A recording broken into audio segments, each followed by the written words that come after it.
Hola a tots i benvinguts un dia més al canal. Avui suposo que ja haureu vist el títol, però parlarem de la meva experiència de Hawaii, tant de com vaig decidir anar-hi, com vaig acabar allà, i sobretot doncs, un cop allà que he vist, que he visitat, com és una mica un resum. Començarem pel principi. Bàsicament, jo ja feia molts anys, típic que amb el col·le vas al saló de l'ensenyament i aquestes coses i hi ha molts estants, doncs jo sempre feia la parada obligatòria a l'estant de EF, Education First, i arriba un punt on jo ja sóc mestra d'anglès de l'escola i mai he anat a un lloc on es parli anglès. Doncs jo segueixo rebent la informació cada any d'IEF, però la deixo allà aparcada. I un any penso, ostres, a veure com està tot i demano informació.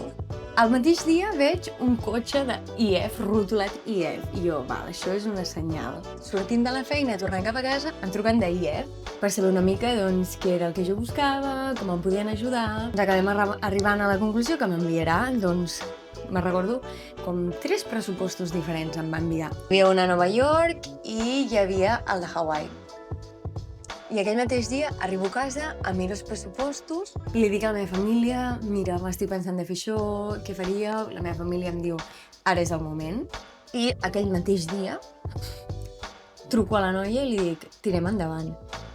I quan em pregunta on, li dic, ja, o sigui, el meu pensament va ser, ja que ho fas, fes-ho bé. I com el meu somni sempre ha estat viatjar a Hawaii, doncs és que no hi havia una altra opció correcta. Havia d'anar a Hawaii. Va ser realment qüestió de 2 dies des de que m'ho vaig plantejar per primer cop fins que vaig acabar anant a Hawaii. I així va començar l'aventura. El dia de viatjar va arribar i va ser un autèntic show. Vaig sortir d'aquí de Barcelona cap a les 6 de la matinada i la primera parada va ser a París. Jo aquell dia em va baixar la regla i quan vaig arribar a París, en el moment d'aterrar, em va baixar molta regla i vaig acabar tacant els pantalons. Llavors, quan vaig arribar a París, vaig anar ràpid al lavabo i em vaig canviar els pantalons, però els únics que portava a la maleta que portava dins l'avió eren curts. Llavors vaig agafar els pantalons curts i me'ls vaig posar, i me'ls vaig canviar pels llargs. Però això va suposar que en el segon vol, que era de París fins a Seattle, em vaig morir de fred, fins a tal punt en el que vaig agafar febre. Jo estava allà, sola, amb febre, amb la regla. Vam tornar a aterrissar. Em va tornar a passar el mateix amb la regla, que jo no entenc què va passar aquell dia amb la regla. No m'ha passat mai ni m'ha tornat a passar, però em va tornar a passar el mateix. Vaig tornar a tacar els pantalons. Vaig arribar a Seattle amb febre i 2 pantalons tacats, sense opció de poder-me canviar més pantalons. Així que vaig anar a una botiga, la primera cosa que em vaig comprar als Estats Units van ser uns ibuprofenos i me'n vaig anar al lavabo, vaig rentar els pantalons, sorpresa, no hi ha secadors, eren en paper de mà. Total, que allà estava jo, sense pantalons i amb febre. Em vaig posar els pantalons molls, perquè no n'hi havia un altre. Evidentment em vaig posar els curts, perquè els llargs encara estaven més molls. I em vaig anar esperant el següent vol, tardava 4 hores en sortir. I de mentre vaig trucar en planes, plorant, em trobo molt malament. I vaig pujar a l'últim vol, on també vaig passar molta fred. Vaig demanar moltes mates i per fi havia arribat. Un cop allà, havia d'agafar un bus que em portaria fins a casa, perquè no us ho he dit, però vaig estar amb una host family. Amb la meva família vivia a Waipahu, que és una ciutat que queda al sud de l'illa, però al centre. I havia d'agafar un autobús. Vaig perdre 3 cops l'autobús. Se'm va fer fosc. Vaig arribar a casa supertard, perduda, no sabia quina hora era, no havia dormit. Vaig trucar a la meva host mom i em van obrir la porta, m'estaven esperant amb un lei, que de fet el tinc aquí. Un lei és això, veu? Normalment les pel·lícules l'heu vist el típic de flors, però també pot ser d'aquest tipus. Em van posar el lei i em van ensenyar quina és la meva habitació i em van presentar a la meva roommate. La meva roommate és l'Alessia, la coneixereu d'aquí poc perquè ve a Barcelona i ens veurem. Va ser un superencert, em va tocar la millor roommate del món i no sé si sto bene, sarà perché ti amo. Ens vam fer super amigues. L'escola estava al cantó del centre comercial a la Moana. Vam arribar a l'escola i ens van fer com una xerrada i ens van separar com per diferents nivells. La meva classe era super guai, érem tots de diferents nacionalitats i vam fer activitats molt guais. Més que res per parlar, o sigui, la majoria eren, evidentment, de parlar i de practicar la llengua, perquè d'això es tractava. Hi ha diferents classes i també hi havia unes classes específiques que tu podies demanar. Jo vaig demanar i em va tocar fer surf i llavors també, però crec que aquesta era per tothom perquè era fora d'horari de classe, hula dance, que era el ball hawaià, hula, i molt guai. I després hi havia classes que tenien tothom d'anglès i de cultura anglesa. 4 dies després de que jo arribés a l'illa va ser el 4th of July i el meu host dad ens va portar a la seva família a celebrar el 4th of July i jo tenia dubtes de si ho celebrarien o no, perquè al final la cultura hawaiana té molt més a veure amb la cultura polinèsia que amb l'americana. Amb la meva host family vaig poder fer moltes coses, vam fer molt bones amigues, són unes persones de 10 i me'ls estimo molt. De fet, vaig tornar a Hawaii a visitar-los amb la meva família i ells també van venir fa poc aquí. Durant la meva estada allà van ser com realment la meva família i em van tractar com a filla. I estant a la casa doncs teníem com la nostra privacitat i el nostre espai per fer les coses, però per exemple els dimecres, els divendres i els dissabtes era dia de sopar familiar i totes havíem de pujar a dalt perquè la casa de la Rose i en Peter estava com dividida en dos. A dalt hi havia on vivien la Rose, en Peter i la seva família i a baix teníem les noies que estudiants com al nostre propi apartament. Doncs aquests dies que he dit pujàvem al pis de dalt i sopàvem tots junts i ens fèiem plats tradicionals super bons i reiem molt, ens quedàvem sempre fins tard.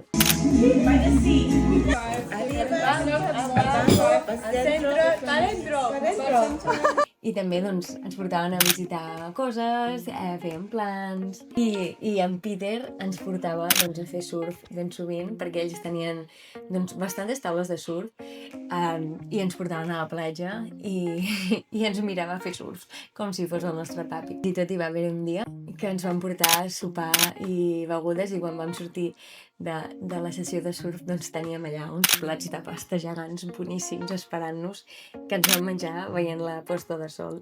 Les primeres setmanes que jo vaig estar, la meva companya d'habitació va ser l'Alessia, però l'Alessia va marxar abans que jo. El dia que va marxar l'Alessia va arribar la meva nova roommate, que va ser la Magalí, amb la que també em vaig portar super bé. Durant l'última setmana vam estar visitant la illa amb el cotxe, amb el North Shore, que hi ha unes platges increïbles, i de sobte ens van convidar a la festa. Ens van dir, us agrada el surf? I vam dir com, bueno, sí. I ens van dir, perfecte, hi ha una festa de surferos aquesta nit a tal lloc, veniu.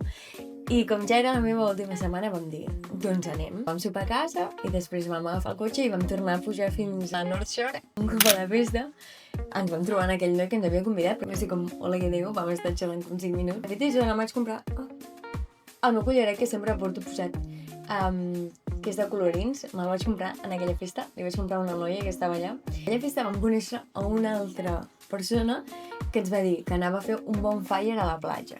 Llavors ens ho vam estar meditant entre nosaltres, en plan, què fem? Anem a la platja, no anem a la platja, ens segrestaran, però vam decidir anar a la platja i no ens van segrestar. Era realment anar a la platja a fer un bonfire. A la platja hi havia com diferents grups de persones assentats enrotllant, fent focs. La lluna estava super brillant, era una platja que quedava com la platja i les muntanyes de darrere i vam poder fer un bany nocturn i poder viure l'experiència de fer un bonfire a una platja de Hawaii.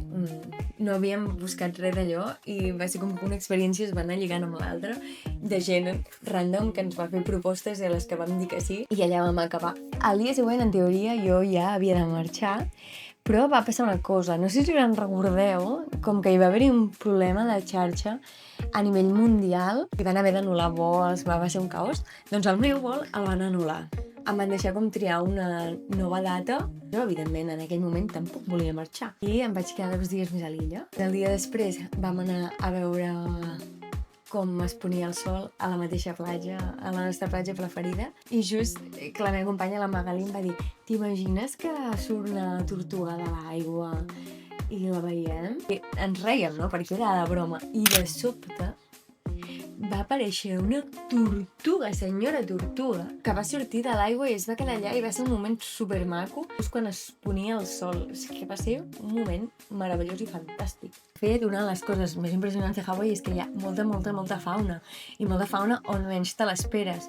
Com, per exemple, a Waikiki Beach, que és la platja típica de les pel·lis del mig de Honolulu, que Honolulu és la ciutat, està plena de gent, doncs allà hi havia monk seals, que són un tipus de foca, i no va ser l'única que ens vam trobar. No sé, ens vam trobar com en 4 ocasions diferents foques dormint a la platja tranquil·lament. La gent ja sap que no s'ha d'acostar a cap animal i la gent d'allà és super respectuosa amb això. Inclús pots veure que si ve un animal i no hi ha cap socorrista a la vista que hi pugui fer res, la gent és com que fa un cercle així amb el peu perquè la gent no el traspassi, i si no li posen com conos amb un cartell que hi posa que la foca està dormint i que la deixis en pau. I la gent d'allà té això, que és super respectuosa amb tots els animals, i se'n veuen molts. O sigui, dona la sensació que els animals saben que poden confiar en aquella gent i en aquella cultura perquè s'acosten com molt més a les persones que qualsevol animal que veuries per aquí. Parlant d'animals, una altra cosa super curiosa és que Hawaii està, Oahu, que és la illa que jo he vist, està plena de gallines per tot arreu. Però tot arreu vull dir al pàrquing del Target, que és un supermercat, també hi ha gallines. I em van explicar que es veu que fa molts i molts anys van voler fer com una macrogranja de gallines i que aquesta granja, si no recordo malament, es va cremar, les gallines es van escapar i no va haver-hi manera de recollir-les a totes, i que per això ara doncs, volten salvatges per tot arreu les gallines per Oahu. No sé si era veritat o me la van colar, però aquesta és l'explicació que em van donar a la part de les gallines. Entre aventura i aventura va arribar el dia de la graduació, on vam tirar els birrets cap amunt, ens van donar el diploma amb la certificació del nivell d'anglès que havíem estat fent, i si em preguntéssiu si Hawaii és tal i com la gent se l'imagina, us diria que sí. Hi ha molta vegetació, hi ha molta fauna, i de fet una de les preguntes que hi havia a l'Instagram és per què la gent és tan feliç. Doncs no ho sé, suposo que és una suma de tot, però sí que és veritat que tothom és super respectuós. No vaig veure a ningú enfadat, ni el primer cop que vaig estar-hi, ni el segon. La gent es pren la vida d'una altra manera, va molt més calmada. I doncs no sé per què, però la gent viu en aquest estat de tranquil·litat, de les que tant es xuleix a les pel·lícules, però és que és 100% real. Hola, sóc la Gori del futur. Em vaig descuidar de dir-vos moltes coses, no m'ha donat temps d'explicar-ho tot. Si voleu que us expliqui més coses, m'ho podeu dir. I sobretot us deixo el link de IF per demanar informació a baix a la caixeta de descripció, i aquí no sé si ho podré posar en algun lloc. Així que, en algun lloc estarà. Això, ja està, adéu. Doncs fins aquí la meva primera experiència a Hawaii, on em vaig enamorar, evidentment, de la illa d'Oahu. I si us ha agradat, doncs, per suposat, poseu m'agrada, podeu compartir-li a persones que creieu que li agradaran o que li poden servir o que necessiten una última empenta per decidir-se a fer aquest viatge que tant ansia. I res, subscriviu-vos si no esteu subscrits i ens veiem la setmana que ve. Adéu!